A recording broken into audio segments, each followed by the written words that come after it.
what I want to do is question the two biggest scams in life. And I'm the proof, and I want to keep sharing these videos. And I'm so grateful, man, you invite me in this podcast, because I want people to question two scams, the biggest two scams in life, I believe are: one, you need to pay taxes. It's completely false. Two, you need to pay for flights and luxury stays. It's completely false as well. The wealthiest people I know don't pay shit for 5-star hotels with room upgrades to presidential suites. Everything is for free with the cards. And two, they don't pay anything in taxes. Taxes are for the middle class. Taxes are for the peasants. When you think about it and you strategize, you don't pay taxes. You just gotta be a little bit smart. That's it.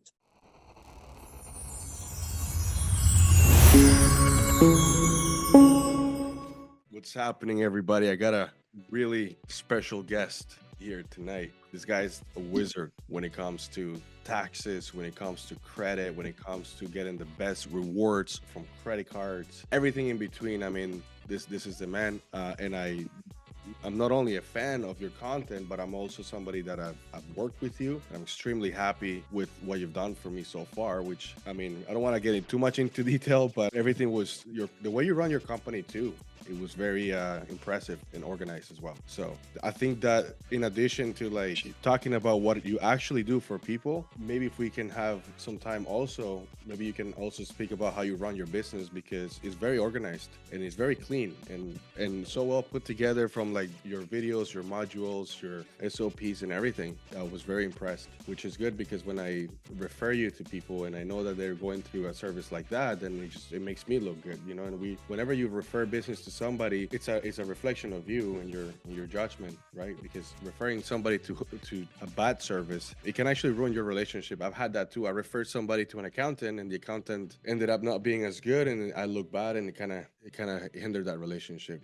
But for those of you who don't know Miguel Quirones, who's Miguel? What do you do, and how you got into this, brother? Totally, man. Good to be here, Chris. Miguel, who's Miguel? Difficult to define, tricky to define, but it's a guy that collects a bunch of cards, a guy that gets into VIP lounges. Like right now, we use this Priority Pass card. We're going to talk about it and why, you know, instead of being sitting in a chair waiting for a flight that it's like 2 hours from now, I can be literally here, chilling, eating, relaxing, and having this podcast with you. For everybody listening, willing to drop as much value as I can. Just ask me whatever question. I'll be as granular as you want it to be. And yeah, for everybody to know that it's possible for a non-US citizen, because originally born in Spain, in Catalonia, and then collecting a few other documents, a few other passports. I'm on my way to getting some more this month. And then collecting a few other cards, like we have American Express here, and some other of these cards that you can get. You can upgrade your life. It's so simple. Like a life that could be, you know, as I mentioned, sitting on a chair waiting for your flight, or just having a coffee that you hate and just having the same experience but elevated. It's just a matter of a bit of strategy, Chris. And for everybody listening, it just takes literally 6 to 12 months to really flip the switch and make your life go from chicken economy class to first class. Yeah. All right. So let's unpack that a little bit, because obviously there's like steps to that, right? So to give the viewers some context, I'll tell them my situation. So my situation is I started a business in January that is doing very well, and we're close to 30, just over 30 in MRR. And I think at this level is when you want to start looking at different tax strategies and also leveraging, you know, to expand in the US. So my biggest thing that got me hooked with your content was getting credit in the US, and also operating like as a US entity, like having a US corporation. So maybe we can start with that, as building credit in the US, getting US credit cards, getting all the best. I guess you said this in one of your videos, it's like the best rewards points in the system in the world. So do you recommend starting with that or starting with the tax strategies first? We can start with points. It's a cool game. Yeah. Let's do it. Let's talk about that. For somebody like myself, like what I know what I went through, I just want them to understand like the benefits of having US credit and the benefits of using those points and how you even get started. Yeah. So the idea is that you have expenses, right, Chris? We all have expenses that we have to pay either way. The thing is, you can put them through these shitty cards. I'm going to show first the shitty ones. Like all of these are shitty cards. Cards that I collected for years. I've been in this game for 6 years, and I've collected a lot of debit cards. Like these are some, and I have like literally, it's like endless debit cards. It's like a bunch of plastics that are worthless. When you discover that there's this card, for example, we're not going to talk it in this episode. When you have this card, American Express, when you have this card, the Chase Reserve, one of the most difficult ones, but one of the best that you can get in the American market, everything changes because the same expenses collect you points. And with these points, you can get free flights, you can get free hotels for things that you would spend anyways. Right? So it's one of these things that there's no downside and there's unlimited upside. You mentioned that you're growing your business, you're doing 30K MRR, and you're going to continue growing it. And that means investment in mentors, in software, in ads, right? Yeah. I had to go through the same. I mean, I'm still in the same, growing my business. So payrolls, everything. I used to do bank transfer and then I switched to paying people with card. And the company is assuming the fees of Stripe or PayPal or Pioneer or whatever platform they use to receive the payment, because the 3%, the 4%, 4.5% that we pay in extra fees, when you know how to travel hack, you make 8 to 10% cashback in the points when you know how to redeem it properly. So people say, oh, but you're losing money by paying the fees and all that. Yes, if you are getting redemptions of 1.5 and 2% like the average person who doesn't know shit about how to redeem points, yes, it's true. You'd rather send a bank transfer and save the fees. However, when you start leveraging this game, you can get flights. For example, flying Barcelona to Dubai. I saved $3,061 in that flight just getting the points. It's something that I explained in the YouTube video. 3K here, 5K there, 9K in another flight from New York to Singapore, one of the longest commercial routes in the world, 16 or 19 hours, something like that. The client got, that was like 9 point something cents per point, close to 10 cents per point. So it means that literally it's a 10% cashback effectively. So if you're paying 10,000 in payroll that month, and then you're able to redeem it properly, you're going to make 1,000. So you effectively paid 9,000. It's crazy because we all fly, and even our relatives fly, our family flies. We want to build a family, and maybe we want to travel with our partner, with our kids. They can all fly with your points, so you become a provider, something that men, we always care about, that we want to be providers and we want to, provide safety, security, the money on the table, food on the table, roofs, everything. We can provide this, not just for us, but something that's even better when you make money or you make points and you invest it in somebody else. That's like amazing. And points back up pretty quickly with the sign-up bonuses, with, again, businesses that we are growing, man. And the more you spend, the more points you make. Right now, I'm sitting 650,000, which right now, if you want to get a business or a first class, I'm going to prove it because I hate when people say, oh, I have this and that, and they cannot prove that shit. I'm going to prove it. I'm going to open the Chase app right now. But yeah, basically, it's something that business class flight can be 60,000 to 80,000. A first class flight can be 80,000 to 100,000 points. It means that you can fly a lot with this amount of points. I'm sitting in, there we go, here, 625 plus the ones that will be locked in when the period, every time there's a statement date that it closes. So then you have pending points when the credit card closes, they add the points. But yeah, let's say I'm a 625 right now. Wow. So that's something that I racked up in the last, let's say 9-10 months, something like that, with these specific cards with Chase. And then you have American Express Platinum and other cards that you can rack up points. And combining them with airlines and hotels, practically there's a point that you fly and stay in 5-star hotels for free. Wow. That's what we are up to when you learn this game. That's the preface. Wow. That's amazing, bro. And what I like too is, I mean, one of the things I noticed is I virtually don't have to change anything. Like I don't have to incur more expenses.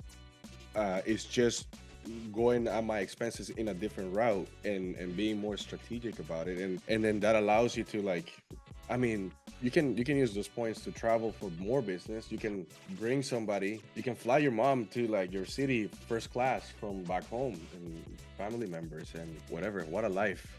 So basically, like, you just make a parallel move. Your expenses don't have to change. You just change the way you pay your expenses, and then all of a sudden you got first class travel, air miles, your Christmas travel. You can take the kids to Disney World and everything, and it doesn't change anything. Maybe just a couple of different strategies. That's wild. Yeah, you forget about budgeting for that. Yeah, you don't have to budget for that. There's no expense, just the taxes of the flight, which taxes usually are between $50 to $400 usually. Yeah. That's the maximum. On a $9,000 flight, you maybe pay $400 in taxes, gas and fuel for the plane. That's it. So you don't need to think about, oh, let me save money for vacations. Vacations are free forever. after a certain point. So you get an upgrade in your lifestyle, your vacations and everything, and then you also get to save. That's Money that you can reinvest in your business. you Like, can, what would you do if you had like $90,000 that you can put in your business or do whatever the fuck you want, you know? Yeah. And in the way, because you're using this, the other benefit of it is that you're building this relationship with the banks, you're raising your Equifax, your experience score as well. And so you have higher limits. So then when you get to a point where you need to invest, do a big cash injection into your business, you have all these banks that are like, hey man, like this guy he pays on time, like he's got all these things, and wow, man. You know, my only regret is that I didn't see your ads like 2 years. Yeah. But I'm happy. I'm happy I did it. And yeah, I'm actually going to New York next month to get everything set up. Cool, bro. So that side is very interesting to me. And then in addition to that, you also know ways to like minimize or virtually reduce taxes to 0% as well. So it's like you have, what a life, like you zero tax and all these benefits. And that's like it almost sounds too good to be true. But the one thing is just obviously it takes a little bit of work and it doesn't happen overnight. But how long for somebody like just say, like myself, you know, you have an agency, you're doing 15, 20, 30K from where you are to having all this credit and all these points and everything, what would be like a realistic time? Like I gave myself 2 years, but I don't know if that's realistic. Yeah, that's super realistic. Actually, that's what takes the average person 2 years. For example, to get the 𝐶𝐬𝐞 reserve, I was mocked so many times when I said that I would get this before 1 year. Like people were laughing at me, like literally mentors were laughing at me because they said that with 𝐼TIN, there was no fucking way I could get this car in less than 2 years, and even less like 1 year. It's like, you're nuts, man. I got it in 10 months. Wow. 10 months from opening the account with 𝐶𝐬𝐞. I got it in 9 months and something. It was, 9 months and something. And then I received it in my hands like 10 months from opening my first ever 𝐶𝐬𝐞 account, US bank account, everything with 𝐼TIN, again, which is the equivalent of social security number. So I would say you can listen to people, but just like question everything they say. You know, what I learned in this journey is people will tell me that things are impossible and it's false. It's false. They're fucking wrong. And I love to prove people wrong because I like speed. I'm fucking addicted to speed in all ways, you know, running, boxing. I love it because it's just like you have to be agile and nimble. I love, you know, motorbikes, racing at speed, skydiving because you fall like fast, like all these things. And it's the same with my business, the same with when I want to achieve things. The other thing that you mentioned, for example, is the Paraguayan tax ID, Paraguayan ID, and then I can become a Paraguayan tax resident, which is my strategy to pay 0% taxes. I am a resident in Paraguay, okay? And then I have a driving license as well in Paraguay, licencia de conducir. And I have another driving license because there you have motor and car. So you have all of these documents that you collect, other residencies like the digital residency of Palau, residency of the Emirates ID, like and a bunch of other documents that I have. The point is, I want to have plan A, B, C, D. I want to have multiple ways to be able to pay 0% taxes. If for some reason I decide I don't want to pay taxes that year in Paraguay, I can just move myself to Dubai for 3 months and pay 0% taxes as well. Because you can create a US LLC structure there with a territorial tax country or a 0% personal income tax country, which is like Paraguay, Uruguay, Panama. You have plenty in the world. Dubai is another great one here. The UAE, Dubai is the city. The UAE, it's the proper the country. So what I want to do is question the two biggest scams in life, and I'm the proof. And I want to keep sharing these videos. And I'm so grateful, man, you invite me in this podcast because I want people to question two scams. The biggest two scams in life, I believe, are: one, you need to pay taxes. It's completely false. Two, you need to pay for flights and luxury stays. It's completely false as well. The wealthiest people I know don't pay shit for 5-star hotels with room upgrades to presidential suites. Everything is for free with the cards. And two, they don't pay anything in taxes. Taxes are for the middle class. Taxes are for the peasants. When you think about it and you strategize, you don't pay taxes. You just gotta be a little bit smart. That's it. But taxes are optional, are not mandatory. And there are many ways that you can just legally not pay taxes. Of course, I go to Spain and I pay taxes in the products. Like if I buy an iPhone in Spain, I'm going to pay the IVA, Impuesto de Valor Añadido in Spain. But you can not pay capital gains tax, dividend tax, income salary tax, inheritance tax, transmission of property tax. Like there are so many ways you can structure things that it's incredible. So two biggest scams: one, taxes; two, luxury lifestyle, first class lifestyle, can all be for free. Well, they call interest rates the hidden tax, like or the other tax. It's like a form of tax, right? So imagine you're paying 40% tax on everything you make, and then you buy anything on the store, you're paying taxes on that, and then everything that you have, you're paying 20% interest on the credit card. So like you're really only left with like 30% of your money, and it's crazy. It's so true. Yeah. It's so true. You work for the government 6 months a year for free. Yeah. Like if you're paying 50% in taxes, like many places in Europe, for example, Spain, 47, 50%, France, again, 50%, Denmark, Norway, Sweden, like crazy, 50, 60% taxes we're talking about. Chris, it's working for the government 6 months for free. It's effectively, you make $1 million and you give 500,000, you know? And all the people that I laugh at the comment section, bro, it's like popcorn. Like I'm eating like virtual popcorn when I read the comment section, because when people go, oh, you're not paying taxes, you motherfucker, this is like, bro, if I was making 1K a month, 2K a month, I would not be bothered, probably.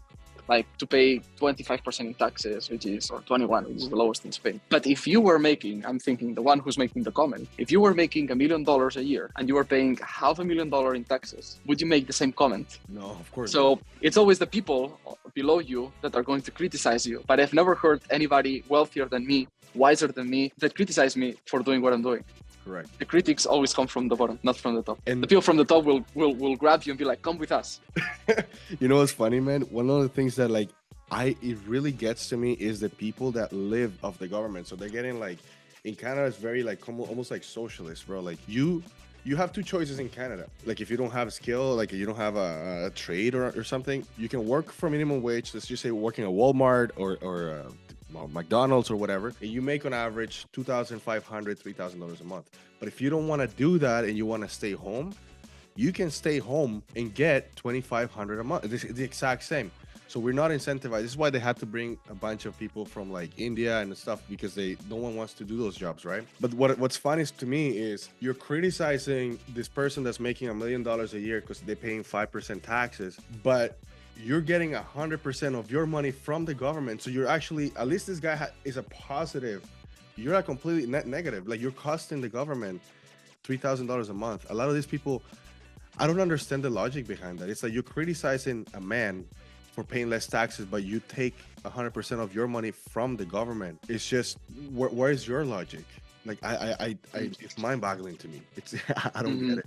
Yeah, and the funny thing is like, oh, hopefully you will not use the public hospitals the day you need it. Like I hope, like there was a comment. I'm laughing so much. You can't imagine. It's just like I should post more often just for the fun of the comment section. Yeah. If somebody has a bad day, everybody here listening, just go to the comment sections of any of my reels of the posts of YouTube, Instagram. Bro, your day is gonna change. You're gonna have a blast of a day. Just seeing like how much hate some of these posts get. It's hilarious. So I was saying, I hope that the day you are ill, the public hospitals close the doors to you. It's like, why the fuck would I want in the first place to go to a public hospital, motherfucker? Why would I? Bring me to the private hospital. I'm so happy, covering it with my private insurance. I have a private insurance. I don't have a problem. I don't need the fucking insurance from Spain or from Canada or from whatever government. Like they are shittier compared to private companies that you can get insurances. So I'm focusing on keeping more money, saving money in taxes. And why would I want to pay $500,000 in taxes to Spain? Let's make the example of $1 billion. Why would I want to pay that for an insurance that it's inferior to another that you can get for $250, $300, $500 a month? For Canadians, we have the healthcare here, right? And that's actually, on a personal note, that's like a big reason. It's like, oh man, like if I move to Costa Rica, because there's the tax advantages they have there as well, right? So if I move there, I save all this money on taxes, but I'm giving up the healthcare. And what if I get sick? What do you recommend for people that have that scared, like that anxiety of like, oh man, what if something happened? Like what's the strategy around the health situation when you want to get this life? Yeah. What's the last time you got sick, bro? Never been sick. like I've never been hospitalized, but okay, but let's imagine that one day you need to get hospitalized. So right. I'm just asking the first question because it's like we are keeping paying taxes for fucking once in every, I don't know how many years, 30 years that never happened something, and maybe 30 more that will never happen something, but we're still paying taxes because of the fucking healthcare. It's ridiculous because you can get private insurances, private healthcare, as I mentioned, for $250, $300, $500 a month, and they cover up to like $250,000 of expenses. Like literally, you would need to break your fucking hip in 17 pieces in a motor or bike crash. Yeah. to pay $250,000 and would still be covered by your private insurance, by your private healthcare. So it's like, why the fuck would you want one of the government? And the other thing is, have you ever tried the healthcare of the government, the public one, It's horrible compared to the private one? It's horrible. Bro, that's the other thing.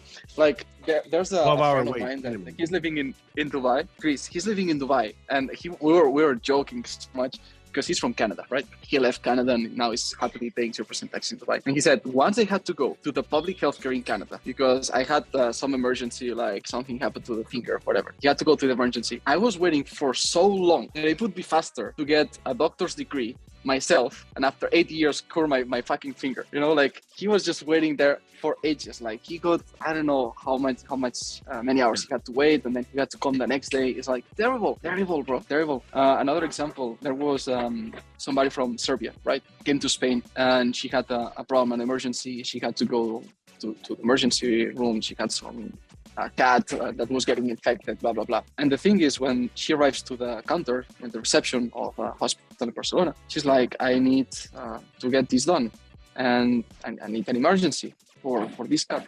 It's like, okay, you need to pay 500 euros. It's like, yes, but my insurance should cover it. Yeah, but then you need a certificate that your insurance is going to pay for this. So she reaches out, the phone is not answering. That was the public insurance from Serbia because she was working for the government. Calls, nobody answers. Sends an email, nobody answers. She's getting the infection, needs treatment, you know, and in that moment, like, she didn't have the cards with her, she didn't have cash with her, so she had to go back to the hotel, go back and pay herself. And then when she reached out, it takes 6 months for her to recover the money of that private consultation emergency that she had. That's with the public insurance from fucking Serbia.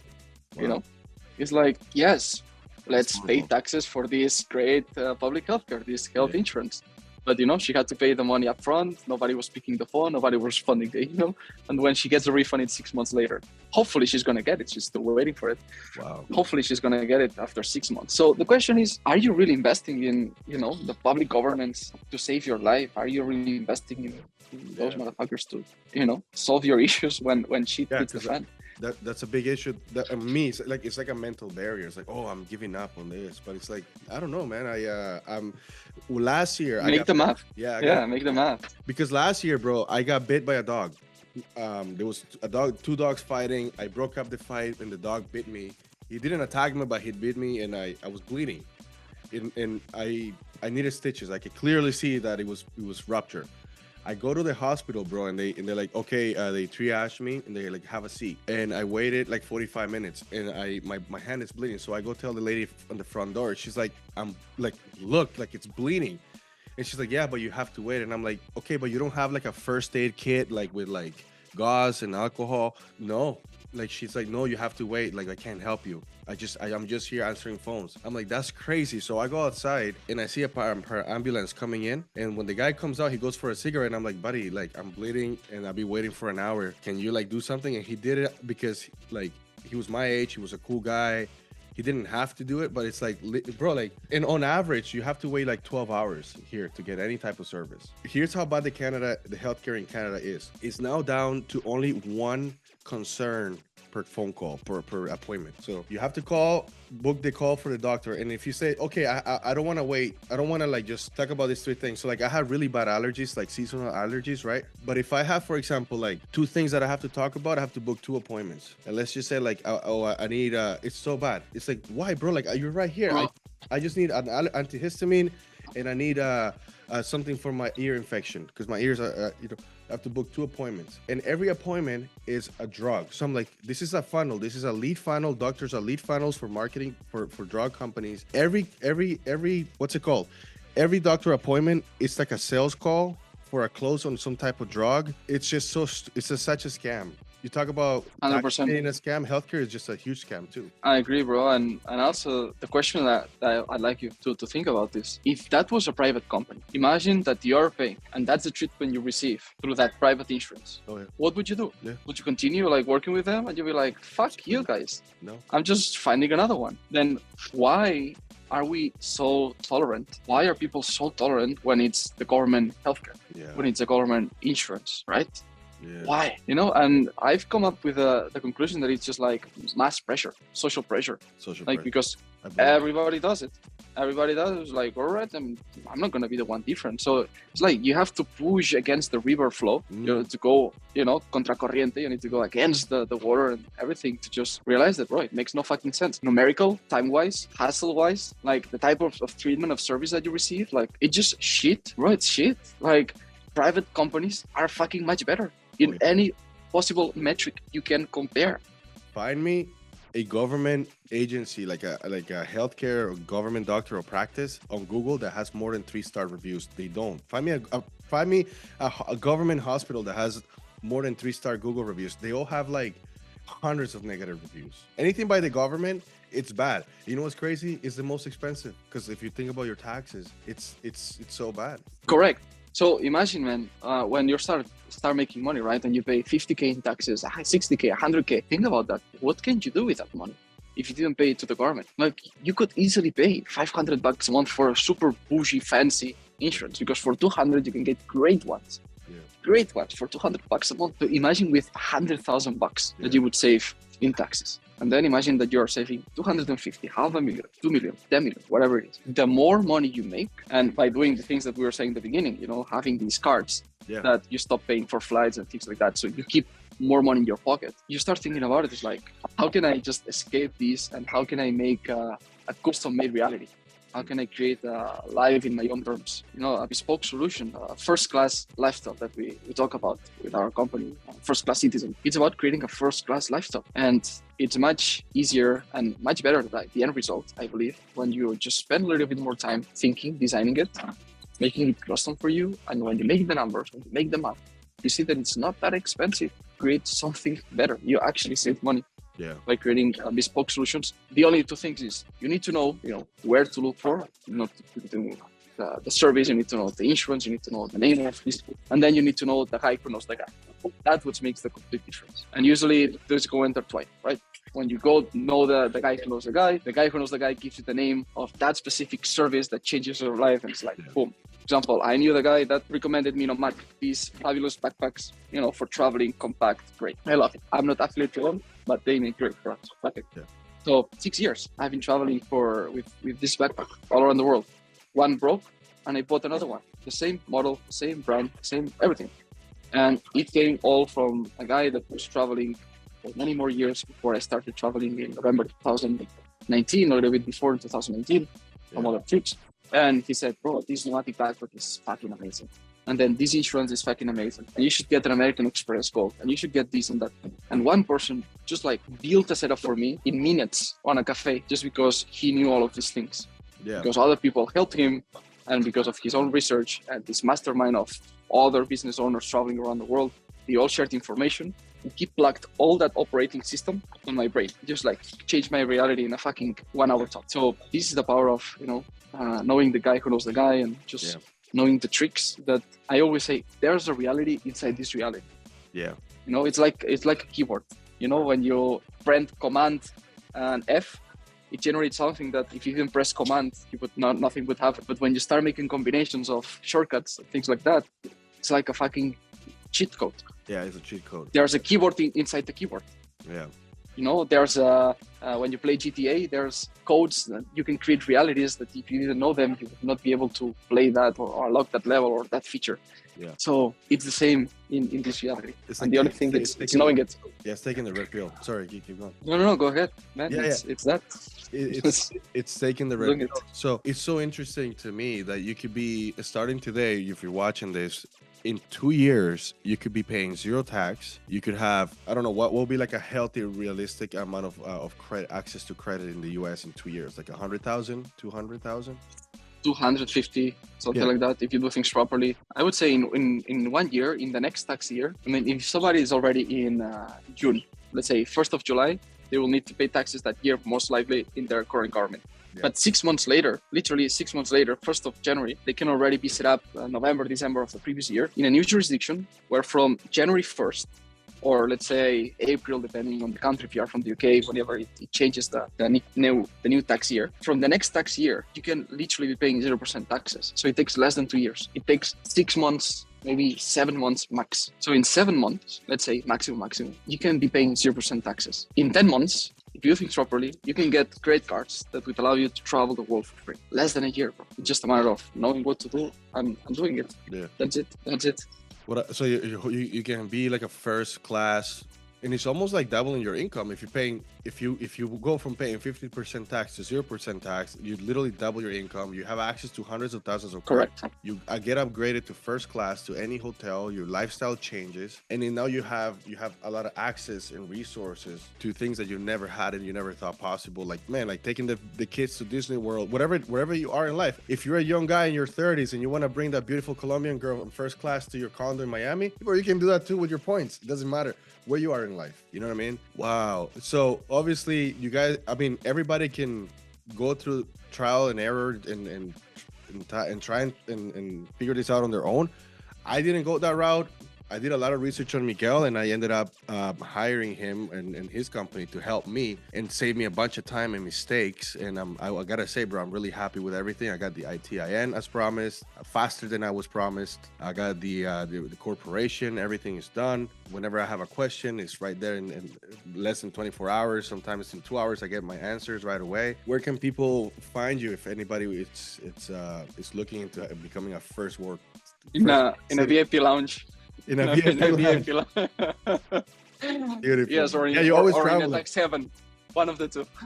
Bro, I think we've done like 3 or 4 Zoom calls, and every Zoom call you're in an airport or so in a different country. I've never seen that before. It's amazing. How old are you, bro? If you don't mind me asking. Yeah, I'm 28 right now. 28? Okay. Yes. Wow, that's amazing, bro. And how many languages do you speak? I can speak 4 fluently as English. I understand 6, but 4 as English. Catalan, Spanish, English, and Portuguese. In Portuguese? Yeah. Nice. Yeah. I can joke and close sales and just like do podcasts in all 4 languages. Yeah, that's good, man. Yeah, no, I obviously speak Spanish, Italian, and English. Trying to learn French is really hard. It's really hard, man. Yeah. Cool, brother. Yeah. All right. Last question here before I let you go, because there's a lot of stuff that's happening in the world, and I think obviously having not only to the tax advantages, but just you never know, like governments, sometimes you just want to leave the country you're in because you don't agree with the way they're running things. Do you think that like if there was a complete shift in the Western Hemisphere, like North America, let's just say the next year, there could be a possibility that we're going to have 2 conservative governments from Trudeau being out of office and then Biden being out of office, and they get replaced to 2 conservative guys. Would that change anything in terms of tax strategies, or it doesn't even matter who's in charge? What matters is how you in charge of your life. Yeah, correct. I do think, unfortunately, that in the future taxes will be more regulated. It's going to be more difficult to escape them. I've heard about the daily tax, which is something people can find in my YouTube channel if they're interested in this concept. The daily taxes could be the end of everything we are doing for tax optimization. So they can check it out. Global taxations, more countries. France was proposing something similar to the United States, where people get worldwide income taxed just because they hold the French citizenship. More countries could join that train as well. However, there's something that I always like to remind people, Chris, is that wealthy people will always find a way. The wealthy people will always have loopholes to find their way through taxes and all this bullshit. Yeah. So I always encourage people to start now. That it's, I think, the easiest compared to where we're going in the following years. 10 years earlier, 20 years earlier was even easier, to optimize for 0% taxes. Now it's getting a bit more complicated, and I don't think this is getting easier, unfortunately, as I said. So I encourage everybody to pay 0% taxes now, to question the 2 biggest scams, taxes and luxury and the luxury life, the first class life that has to be paid. It's not, it can be free. And keep as much money as they can, because hard times might be coming and you want to be prepared. And not just with money in your pocket. And I think that's a good final message. You can have millions in your bank account, but if you don't have the right brothers next to you, if you don't have smart, capable men that can help you, that you trust. Yeah. Because when things go south, the trust that you can have with somebody nowadays, like in a normal situation, when there's no fear, where there's no stress, you're more open. It's more likely that you can do business and trust people. But when things go south, and I see this when I'm shooting weapons, and I do, for example, clearing of houses, etc., when I did drills of shooting weapons with other brothers, when I do fighting, when I do stress situations like simulations as well that I do with brothers. We work as a unit in these things as a side quest. You realize that under stress, your mind operates differently. So you need to be prepared to have brothers that you can trust fully in difficult situations, because when things go south, money will not save you. What will save you is a strong unit. Lone wolves die. It's the pack that survives. So yeah, I would encourage everybody to seek geographic freedom and sovereignty. Yes, in the pocket, it starts here, but start building connections and context, because that's gonna make the difference for sure. Yeah, man. And I think just to wrap things up, and I think because obviously I'm building my community as the Bad Hombres community. It all fosters on just being a good person. Like you gotta think long term. Sometimes people just get caught up in like taking money today and quick money at the cost of a potential relationship. And you never know, bro. Like 10 years from now, I could be giving you advice on something that I have experience with, a lot of experience with, and all kinds of stuff. So building that good karma, I believe it's very important, and being a good man. I mean, these days, that's the reputation is everything. In an attention economy, even if let's just say you don't work to get your attention, you at least want to have a good reputation. If you don't have attention and millions of followers, you still want to have a good reputation of an honest, solid guy. It's nothing wrong about being a solid guy. I think you're a solid guy, and I think you over-delivered with what we came in to do, and I'm extremely happy, brother. So I know you gotta catch a flight. You seem like this is very nice lounge, and I appreciate it, bro. And hopefully this is the first of many podcasts that we've. They come to Barcelona. That's if they come to Barcelona, or somebody's like, this is green screen. Yeah, I know. If you come to Barcelona, it's a really nice one. The Sala Canudas, the VIP one. Yep. Okay, bro. All right. Muchas gracias, mano. Todo bien, bro. Muchas gracias. Un abrazo. Chao, igual. Bye.